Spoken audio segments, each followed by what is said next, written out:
Hi, everybody. Welcome back to the Energy RX. Today, we really have a truly special guest. Today, we have Alison Bagg. She's a sound healer, breathwork facilitator, intuitive guide, yogi, artist. She's dedicated to helping people tap into their inner stillness and unlock deep healing through frequency and breath. Alison bridges the mystical and the tangible, creating immersive experiences that guide others towards clarity, release, and expansion. In this episode, we're going to dive into the magic of sound healing, the power of breathwork, and how tuning into our intuition can help us navigate the modern world. Whether you're new to these modalities or already well on your healing journey, this conversation is sure to leave you feeling inspired, grounded, and ready to explore a new dimension of yourself. So, take a deep breath, get comfortable, and join us as we step into the world of sound and spirit with the lovely Alison Bagg. Thank you. What a great introduction. So lovely to be here and chatting with you. I am so excited to have you here. So, Allison and I were just talking. I've got to just tell the story very quickly.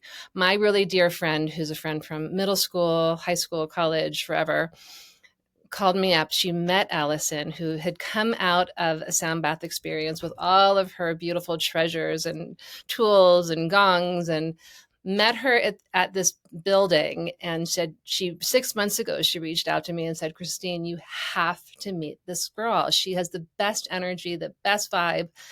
And I didn't get her contact. And then I saw her recently and she's again said, you're crazy if you don't reach out and get her. She's so fun. She's so great. So Allison, if you're listening, thank you for the introduction.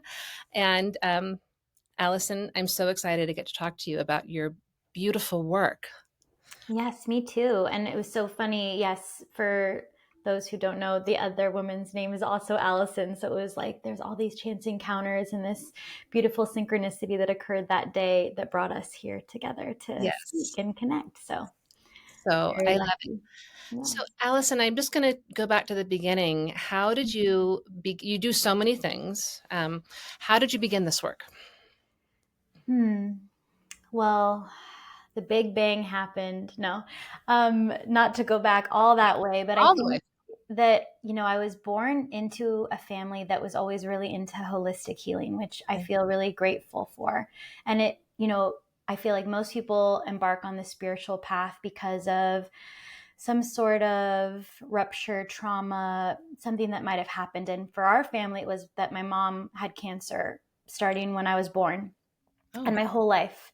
And she died when I was 16, but was always interested in holistic healing. And I would go to acupuncture with her and go to yoga with her. And she found a lot of success with a lot of those treatments. And, we were eating macrobiotic and doing all this stuff. So I grew up really in a world that embraced these modalities. And it was just kind of a natural thing for me to continue on the path. But after she did pass, and especially being 17 and kind of a contrarian, I kind of went the science way.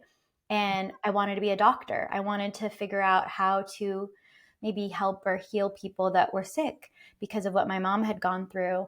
And it wasn't that I was pushing away these holistic modalities, but I wanted to really understand consciousness because especially she had had brain cancer. So it really affected her ability to speak and connect, but I knew she was in there and we were able to communicate without language and in other ways. But it really got me interested in energy, how to commune with the spiritual realms, how to continue to commune with her, and maybe even prove to myself that she was still around. And so I sought that through scientific means at first and found my way to Dr. Bruce Lipton and a bunch of people that bridge the gap between science and spirit, which is always kind of my intention with all the modalities that I weave into. And I think ultimately these are both the same. They're trying to arrive at the same answer and ask the same questions, but perhaps in different ways.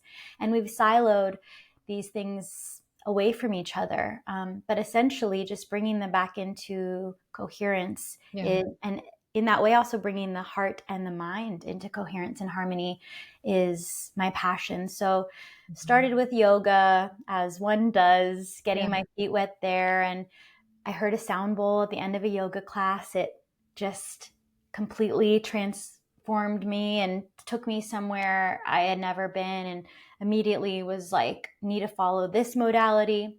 Studied and found my sound mentor, also kind of a synchronistic chance encounter at a yoga retreat in Iceland, and just met her and really connected with her in the way that she blended science and all of the benefits of sound into and quantum physics into her offering. And then, the next thing. But each time I've discovered a new modality, yoga nidra, breath work, Mhm. it's all been ways that I've communed deeper with my mom and my ancestry and my lineage and the spirit guides and the astral and all of the magical vibrational world of subtle energy, but also found a way to be more grounded, embodied, centered in my human experience. So I found them to be just incredible modalities for both of these things. And what I love to impart onto all of the people that attend my offerings is, we're here now in these bodies in this moment. And so we start here, we ground, we don't skip those first steps of the lower chakras to go out. But once we're rooted and grounded, we can really expand. So these modalities all offer a beautiful opportunity for this simultaneous rooting and grounding and expansion. I do think that's so important because I think for many people, especially people who are really interested in the spiritual world, that it feels sort of good to be at this sort of floaty, higher vibrational place. And so there can be this tendency to want to bypass really feeling that anchored groundedness to the earth. But I think what people don't often realize is you can go even higher when you have the anchor to. Do you feel the same way? Yeah, and this was absolutely my journey and story too. I think I had this avoidance of my own emotions and feeling. I had this deep well of grief that I had not really explored, and was trying to be in the mind and analyze, and also just plow forward and keep moving on. And life happens, and it's, we're not really taught and shown how to grieve.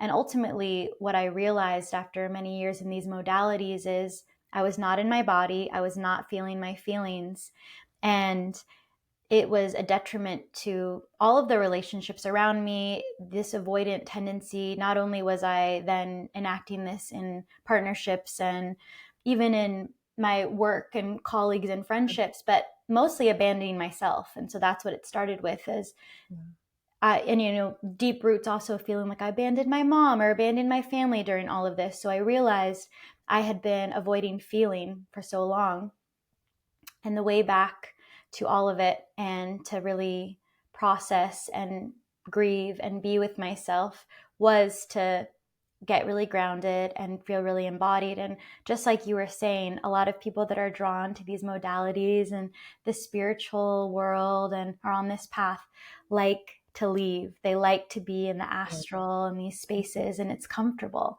And maybe there's a little bit of a dissociative tendency there, or whatever it may have been born from, big T, little t trauma. Maybe it's just an attachment style. But this leaving pattern, although it has kept us safe historically, and it is like a well-worn pathway that we like to continue to walk down. Ultimately, as we get older, again, it maybe reminds us of the abandonment that has happened inwardly, of all these other layers of self that we haven't yet explored. So that's exactly why I really try to weave in grounding and rooting and embodiment into all of these offerings, because the pitfall is to escape, to leave.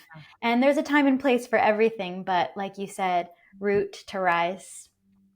Well, and it does seem, I mean, just to your particular story, you were so young. I mean, a Mm. 16, 17-year-old girl is almost a little bit like those feelings and emotions is that's so powerful that you probably didn't have the skill set at that time to be able to really face it. And so you kind of had to put that on. It's almost like you maybe put yourself on pause a little bit. Like, I'm just going to compartmentalize this somewhere until I'm strong enough, wise Mm-hmm. enough. You had, sounds like, started finding some tools and skills to be able to, like, all right, now I'm ready to open this box up.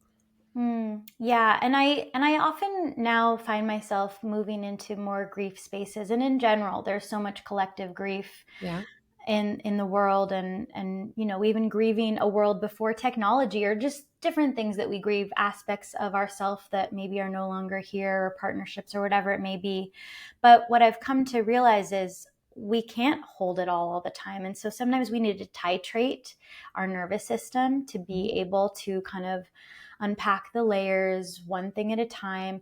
It's too much to hold all at once, and so some of these modalities, like breathwork especially, help us to start to strengthen our nervous system to be able to hold more and to also release.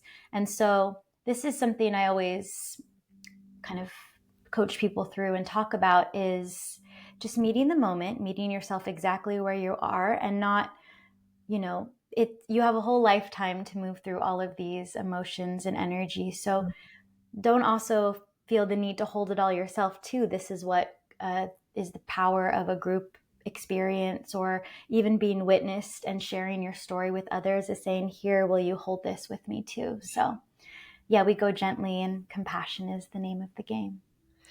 So I'm really interested in breath work because I've studied so many modalities. I've been doing this work for more than 30 years. So Mm. but breath work is not in my wheelhouse. And Mm. so, I mean, I do some breathing, but I've never taken a breathwork course because there's people like you who are doing beautiful work. So I'd love for you, because I think a lot of people who are listening won't really fully understand, like, why would I want to? Like, what does a breathwork session even look like? Can you explain what a breathwork session would even look like? Oh, absolutely. Yeah. And it's one of my favorite things to talk about. So Yep. thanks for asking.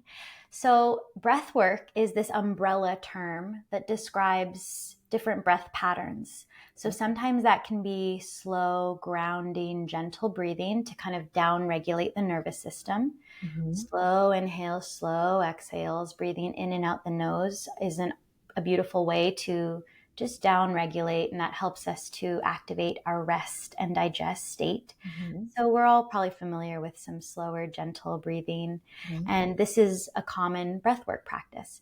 But then there's active breathwork. So often when you see someone advertising a breathwork offering, or somatic breathwork, or Wim Hof, or Mm-hmm. holotropic breathwork, this is active. So that means it's up regulating the nervous system. That means that we're maybe breathing a little bit more rapidly, or all through the mouth, which is always going to be like our gas pedal for the nervous system.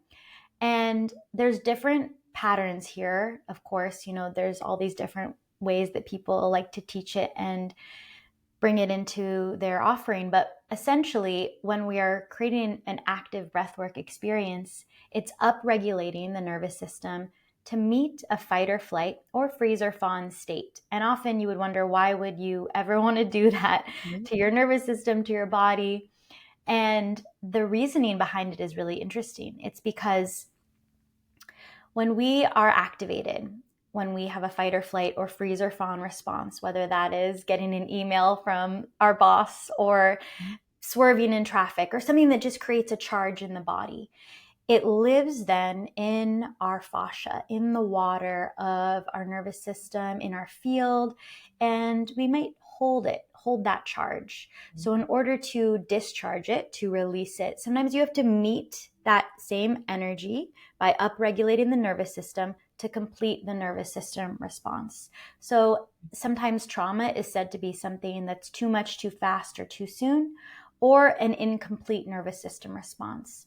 So you might have heard or seen that animals, when they get upregulated in a way, like are being chased by a predator or whatever happens to kind of activate them, and they're finally at safety, they'll start to shake it out, and they move the energy, they release the charge, and then they don't hold that feeling in their body anymore, and then don't also pass it on to the next generation.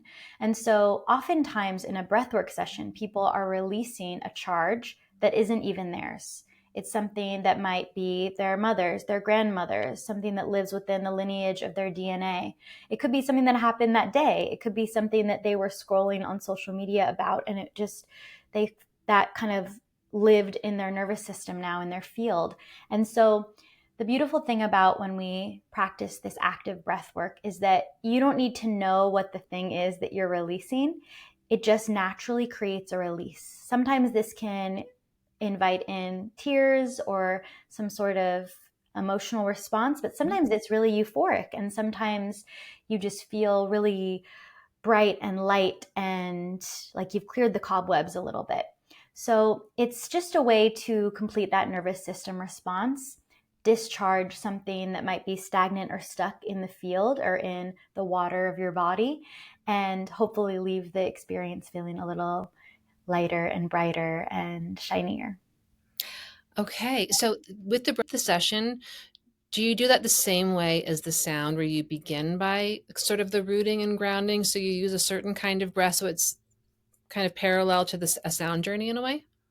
Yeah, and that's just how I do it. I think, there's many different Sure. lineages and there's many ways that people do it. I still like to weave in, and a lot of people, breath work isn't for everybody, and we honor our nervous system, we honor our body in that exact moment. I always say, new man, new river. This session's different based off of the energy present, and we're going to just meet the moment as best we can. And Mhm. it is work. So it does require you to kind of exert a little bit more force and energy, but it's so worth it in the end. So, there's always the opportunity to slow it down, to breathe in and out the nose. And I always invite in kind of like, you're in the driver's seat here and you're running the show. So honor your body, but starting with some rooting and grounding, deep, long breaths. When we breathe again through the nose, that's going to be your brake pedal. Mouth is the gas. So that's always a good indicator of if you'd like to speed it up or slow it Mhm. down. So starting with some nose breathing and also longer exhales than inhales is always going to be grounding and rooting. And then there's breath work also stems from a different lineage in the Vedic tradition of pranayama. Mhm. So a lot of Kundalini yoga is invoking some of this active breath Right. work, and then a rest. So that also titrates the nervous system by upregulating with some active breath Mhm. work, and then taking a 2-minute break just to let that ground. So pranayama and kundalini can be a good starter, although an hour and a half kundalini class is a lot. But it's Hot. a good, yeah, it's a lot. But some of those pranayama practices are really good to just start to get your feet wet with some of these active breathing. But the way I like to teach it is a little bit more feminine, a little bit more gentle. I also, the music plays a really big part of it. So you kind of curate a playlist that takes you on a little narrative journey. Maybe there's some songs that are a little more emotional. Maybe there's some songs that are a little bit more active and solar, Mhm. and just inviting in different release points. So whether that is releasing with a sigh or a hum or a scream or whatever it is, to kind of also, I like to say, like, open the valve a little bit and just let out some pressure. Yeah. So the way I teach it is definitely more gentle than some other people out there. But I definitely recommend anyone to just give it a try. And of course, during it, you can choose your own adventure. So you can choose to slow it down and feel the energy of the room. But in terms of some of the benefits outside of what I described for the nervous system, and again, here I go weaving the science of it, but Love there are the science. there are so many benefits that we can measure with breath work. So one is that it alkalizes the blood. So just 20 minutes of active breathing can change your pH. So a lot of people believe that if your blood is very alkaline, that no viruses or bacteria or cancer can survive in that environment. So that can be really beneficial Yep. for your immune system. Mhm. Then it also brings in a lot of air, right? So we're bringing in a lot of vitality, energy, prana, life force, Yeah. chi, shakti. So Mhm. it's stimulating this flow. and it allows for better than flow later on. So your blood is a little bit more not as viscous and just able to kind of move around. Your blood cells can be not as clumped together and just kind of flowing in more plump and around. And then also, it gives you more electricity, which is a really interesting thing that sound also does. When we kind of give ourselves more oxygen and take in more prana, more life force, we charge the electric body. So a lot of times we don't think of ourselves as electric. We think of ourselves as chemical and biological, but we are electric beings. We have electricity that runs in our hearts, in our brains. This is measured with an EKG, an EEG. And this is how, we can maybe even see this as like our light, our vitality again. And so anything that has electricity running through it also has a magnetic field. And so together, this is what creates our biofield, our aura. And this is measurable and studied. But essentially, when we do breath work or receive sound, especially with some gong or something that's going to really charge us up, it cleans out our auric field and it strengthens that electric force. Yeah. I think it's fascinating because there is so much science happening right now having to do with how, like, I'm sure you've heard a lot, the future of medicine is, sound and light and, these waves. And I don't know if you follow any of the quantum biologists, because it's so fascinating about how, like, using sound, earthing, structured water, all of these things to really create health within our bodies, as opposed to, I'm not saying don't go to the doctor, but going to the traditional Western doctor is not about creating health. It's about, fixing you when something's gone wrong. And so looking at some of these other tools, what you're doing is medicine in its way of clearing the auric field, the biofield, bringing oxygen into the body, all of those things. It's, beautiful work. And I Yeah. love that science is catching up. Oh, totally. Exactly. Because it's kind of a mixture of its future and its past Yeah. wisdom. And so Edgar Casey has that quote, music is the future of medicine, or sound is the future of medicine. And then Einstein and Tesla were both really fascinated by energy, frequency, and light. And so it is, and then there's all these ideas that maybe ancient cultures use sound for levitation to create and build their architecture, for healing, for all kinds of things. They study the innermost chambers, the holy of holies of all of these different pyramids and sacred sites around the world. And the innermost chamber measures at 111 hertz. Now we're seeing 40 hertz is a frequency that is super, super beneficial for all kinds of dementia, Alzheimer's, just stuff for the mind. And also we can see, even just with a cat, the way a cat purrs at 50 hertz, that frequency is really good at healing bones. And that's why maybe cats can jump off things and be totally fine. And Have 9 lives. They just fix their bones. yeah, yeah, and they're the original sound healers. So we always bow to our feline friends for Maybe their, that's maybe that's why the ancient Egyptians worshiped them so yeah, much, in part.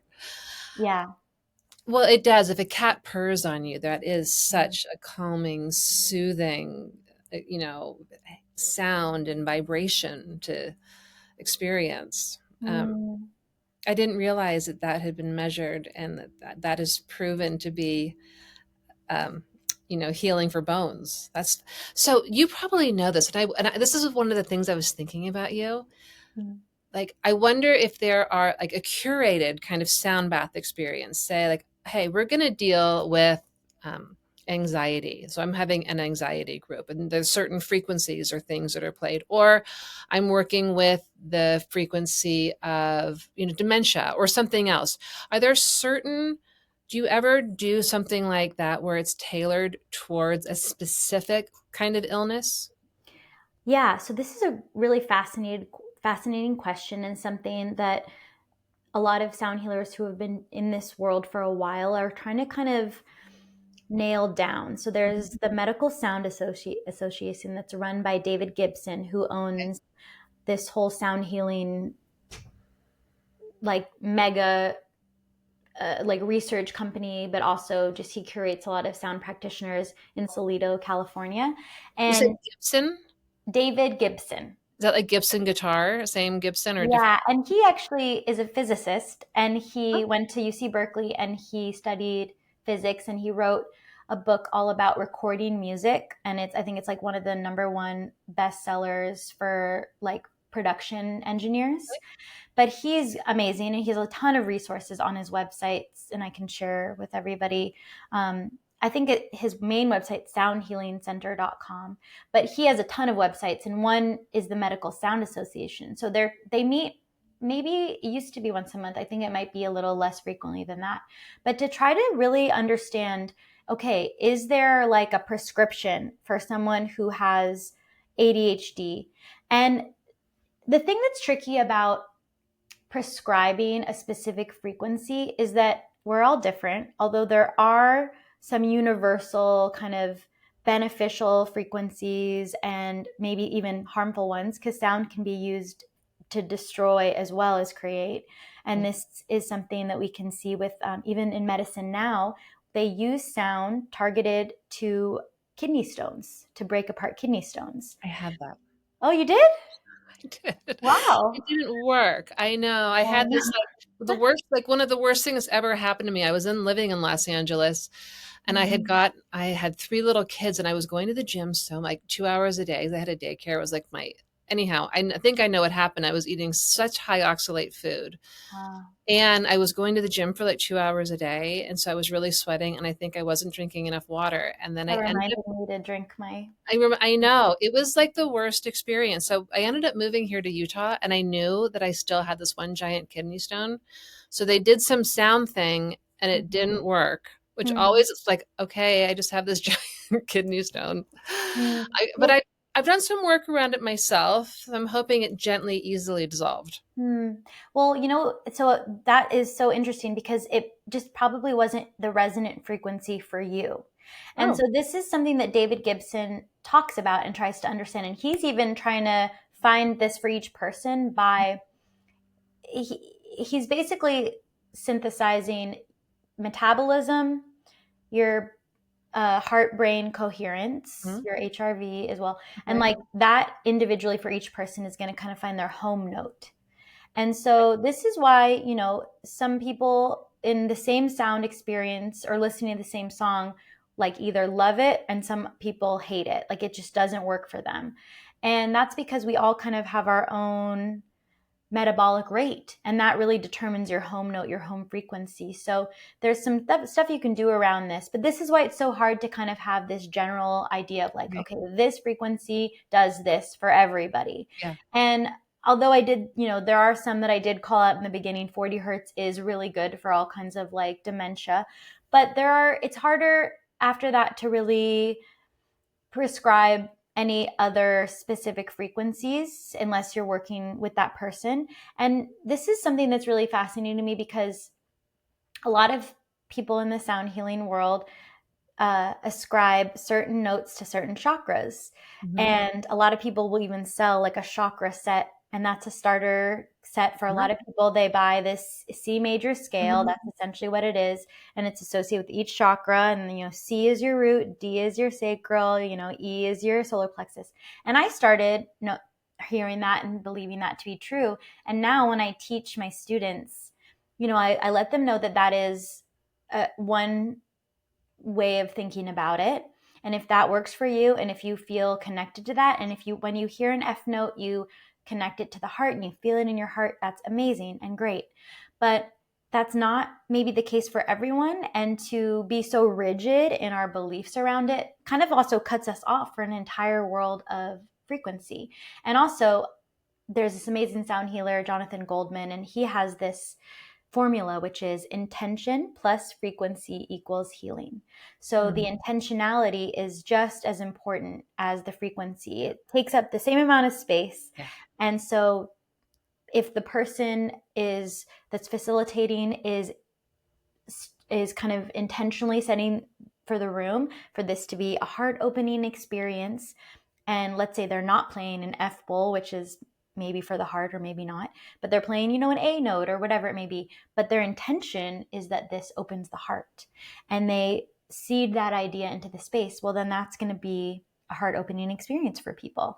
And so, it's always this dance of intention and frequency and what to do. But yeah, maybe we can see about finding your home note to work on that kidney stone. That was like 15 years ago. It was a long time. So not like it's been okay ever since. But how would someone find their home note? So David Gibson has some really fun ways he does this with people, and he even teaches like kindergarten and preschool, because when you see kids and they're like humming and making all kinds of noises, even babies, he calls babies the original sound healers too, because they, they'll feel something, they'll release it with a noise, and then they're moved on. They're not holding that charge like we were just talking about. They kind of just move on. They don't hold on to the story. And it is said that a feeling only lasts 90 seconds if you like fully feel it to completion. So expressing it with sound is a really great way to start to understand. So what he'll do for people to find their home note is, we drop into meditation or maybe just kind of do some grounding breaths or something, and then be like, make the sound of love. And then just see, and people are shy at first, and maybe there needs to be some kind of opening of the throat chakra. I always like to invite in humming at all of my sound offerings, because humming is just a really easy, beautiful, low barrier to entry for most people. Most people don't feel too shy to hum. It sounds great. Everyone sounds great when they hum, and it doesn't have that same charge as maybe singing in another way. But vocal toning is kind of another way to do that. So A's, O's, oohs, ahs, any kind of vowel sound. And you just express that, maybe sending intention to a part of the body. And you can then kind of, like an instrument, kind of go up the scale and down the scale to find a place that just you sit really nicely at, that just you could sustain for a while. And that might show you, oh, like lower register feels really good for me. Another way that he talks about this, and I actually invoke this with my training that I teach, is a lot of times you're at your home note or your home frequency when maybe you're with your beloved or a cat or a dog, or just feeling just pure love for this creature, this person. And you just say, I love you. And whatever that note is that you drop into, I love you. And whatever that feeling is, that's kind of maybe accessing your home note a little bit too. That's beautiful. That is Yeah. a beautiful practice. So I did not add this to your long list of things you do. You also are a teacher? Yeah, Okay. that's more and more, that's what I'm moving into. And I always, when I'm working with people, we always are kind of trying to access their why behind the what and the how, because the what and the how change, but the why is kind of your foundation. And for me, my why has always been education. And with all of my offerings, I always start with a little spiel on the benefits of sound or breath work, because I find it empowers people to go a little deeper. And so that's just kind of stretched out more and more and more as the years have gone on. And now I have a training, and I love creating curriculum. And for me, it's been really fun for my Virgo rising, who loves information and analyzing and Mhm. school and all of that. Yeah. So over the years, I've just kind of collected all of this information and these articles and people and videos and books and all of this stuff. And it was just like, I didn't know why. It was a little bit compulsive. Yeah. And then once I created the training, it was like, whoa, I can just slot everything. It has like a place. It like Marie Kondoed my life to be able to suddenly place all of this kind of stuff that I had collected and curated over the years into like a narrative of Yeah. a curriculum. And so, yeah, I'm just finding I really love to do that and love to teach. So I have a sound training I do twice a year. It's virtual. It's 3 months each. And then I'm also about to launch a breathwork training too. So, yeah. Tell me about that. That'll What be in person. Yeah, that would be so is this gonna be over a long period of time or a week? Like, how does this work? So it's going to be, so it's hard because when I did my initial training, and I love trainings and I love taking them and it's so fun, but Yeah. sometimes when you just do like 2 or 3 days, like 8-hour days, it's just a lot. Yeah. Again, maybe even that too much, too fast, too soon Sure. feeling. And I especially just knowing people's schedules and life and all the things, I just felt like the most sustainable practitioner and the most longevity you can have is if you take it slow and you let yourself integrate the information. Right. And so for the sound training, that's why I created it and wanted it to be 3 months. And we have teaching calls and then experiential calls and then teaching calls. So we have integration weeks between each module. And a lot of the course is also about energetic hygiene and holding space and all of the things that come with that, because again, the intentionality is such a big part of space holding. But also, I really truly believe that a grounded practitioner is creates generational wealth, really. And that's the thing that people are our mirror neurons kind of connect with. If someone is really grounded and rooted and emitting that frequency, that is going to be creating the most safety in the room, more than even all the instruments or all the other things they're doing. So we spend a lot of time on that. But for breath work, I really do feel it's best to be in person and be able to see a body breathing in space, Yeah.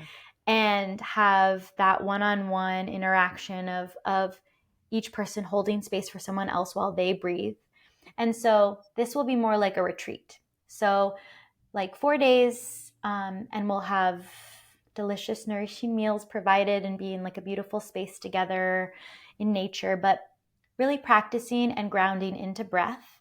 And all of my teachings are post lineage in that I pull from many different kind of teachers and lineages so that people can really find what works for them and land on something that feels really supportive and not feel rigid in it either. And I think in general, where we are in life and the mixture and kind of weaving in of everything, to not be closed off to just letting it all be a beautiful tapestry that you weave. And a big part of all my trainings is essentially, whether this is for the person to go on as a facilitator or not, this is life school, and this is just about being a person navigating a crazy world and how to be equipped with different tools for that. So it's mostly about connecting with your authenticity and your essence and who you were before all the programming and before all the projections. And so the trainings always kind of invite us back into that space,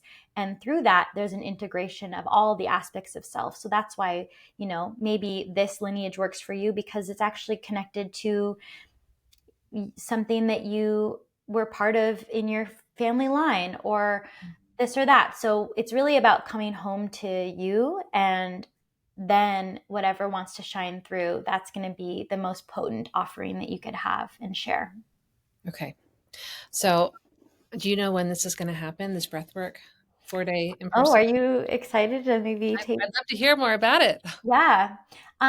Yeah, I'm thinking it's going to be in September, which is kind of a ways away, but also will be Plan. here before we know it. Yeah. Okay. In Los Angeles? Yeah. Yeah, somewhere in Los Angeles. Okay. So Mhm. anyone listening, you can be thinking you've got, if you listen to it soon, an Mhm. amazing retreat is coming up. And my suspicion is it's going to be breath work, but you probably will do some embodiment. And because you also are a yoga teacher, so will, it'll have more than even just the breath work is my suspicion. Yeah, I mean, you're always going to tap into many different things with all of it. And yeah, I always love to weave in yoga nidra, which is yogic sleep, which I think is such a beneficial modality for especially this time. And also, most people who are weaving breathwork into something, it might not be their sole modality. It might be kind of something that they want to add on to their sound offering or their yoga or whatever it may be. So yeah, just weaving different things in and seeing how you can kind of curate a little cocktail of Yeah. your own. So then probably you don't. So you do the virtual sound baths. I know when people not, you can sign up for a sound bath that you give also, right? So it's not even Yeah. just taking your course. If you want to do a virtual sound bath, Mm-hmm. you can, well, we'll get all the information for Allison, but she has those virtually to experience, which is beautiful. Do you not do a virtual breath work or I do you? do. You do. Yeah. Okay. And Yeah. so people just are in the comfort of their home then, and Mhm. you're leading everyone through their own breathwork journey.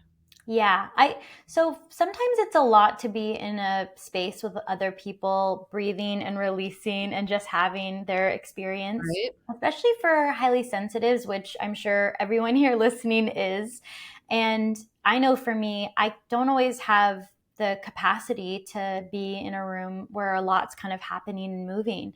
Yeah. And of course, the teacher can do a beautiful job holding the container, but sometimes for me, I just prefer to be at home in my own safety, in my bed, or even in the bathtub or something like that.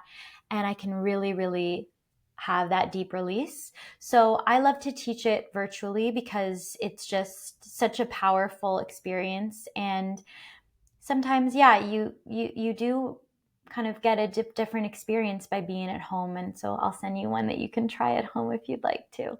I But would love that. yeah, it's a great journey. And again, I think I love to have people teach and learn with a body and space, Mhm. but it's so amazing how we can all connect virtually now and be in the hologram together outside of time and space, but also, create this portal.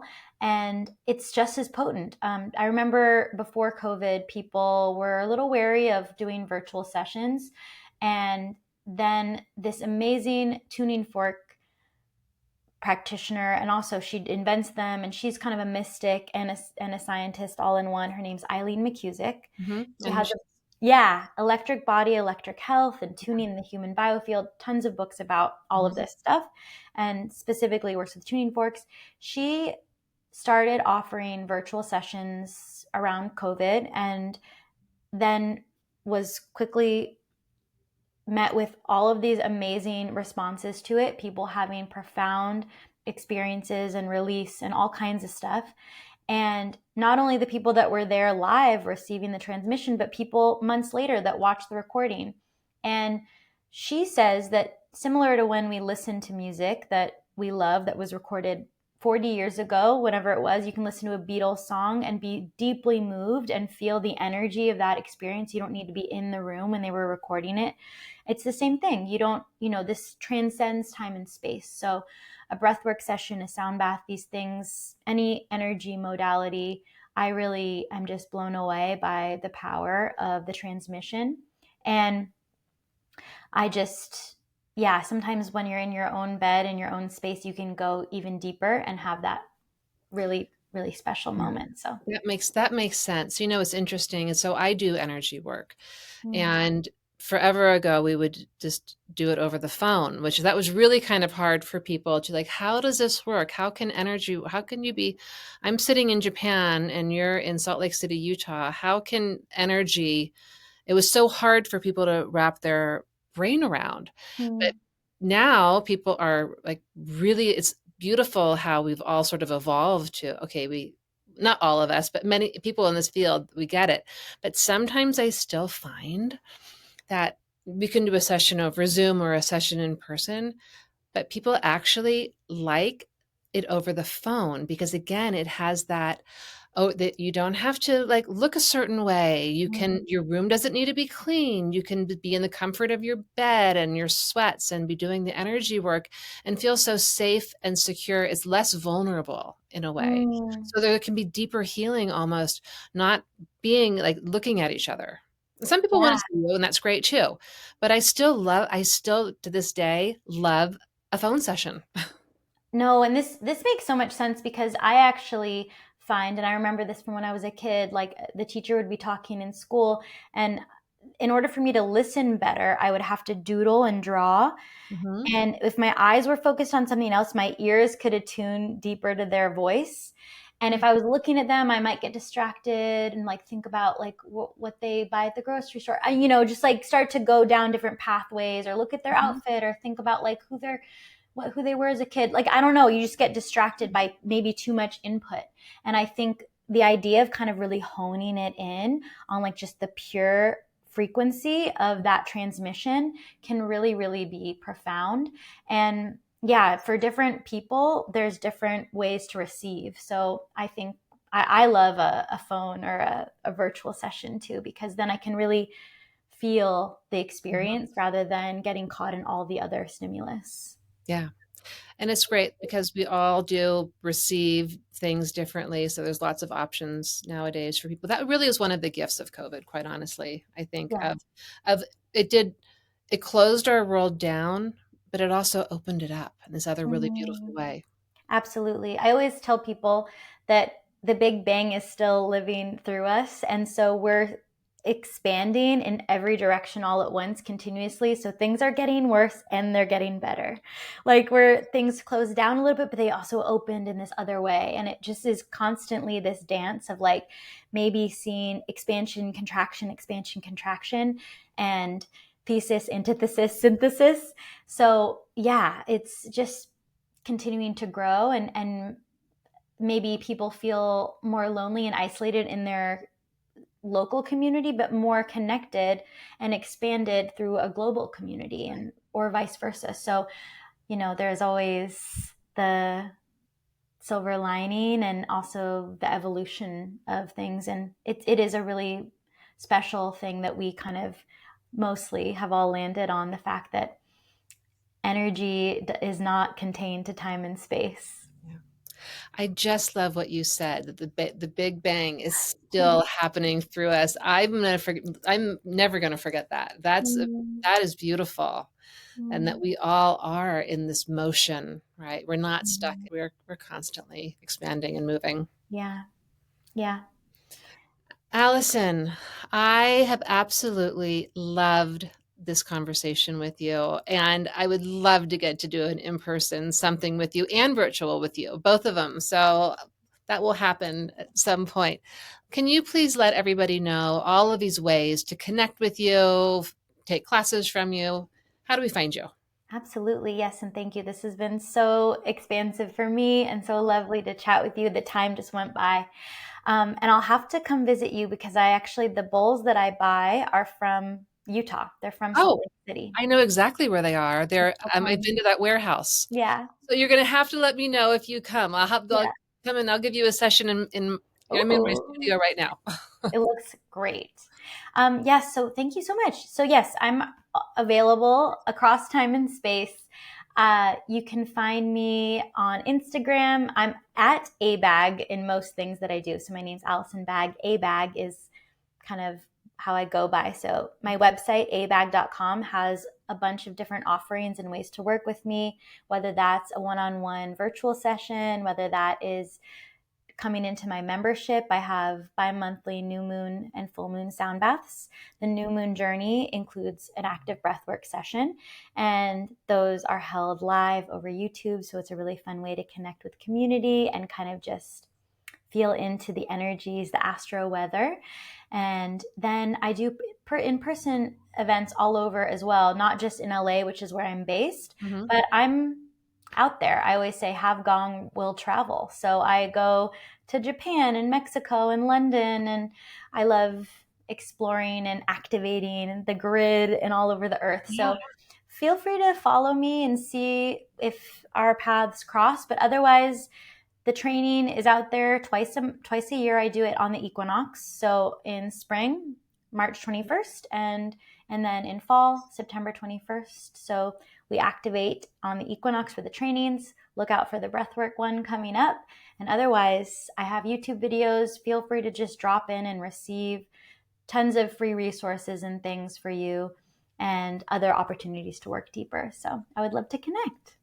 Allison, what a treat. I am so glad that my friend Allison said you have to talk to this girl with the best vibe, the best energy. So she was right. Oh, Thanks so yes. much. Thank you. Oh, it was such a pleasure. Thank you so much for having me. Thank you so much. Bye, Yeah. everybody. Bye.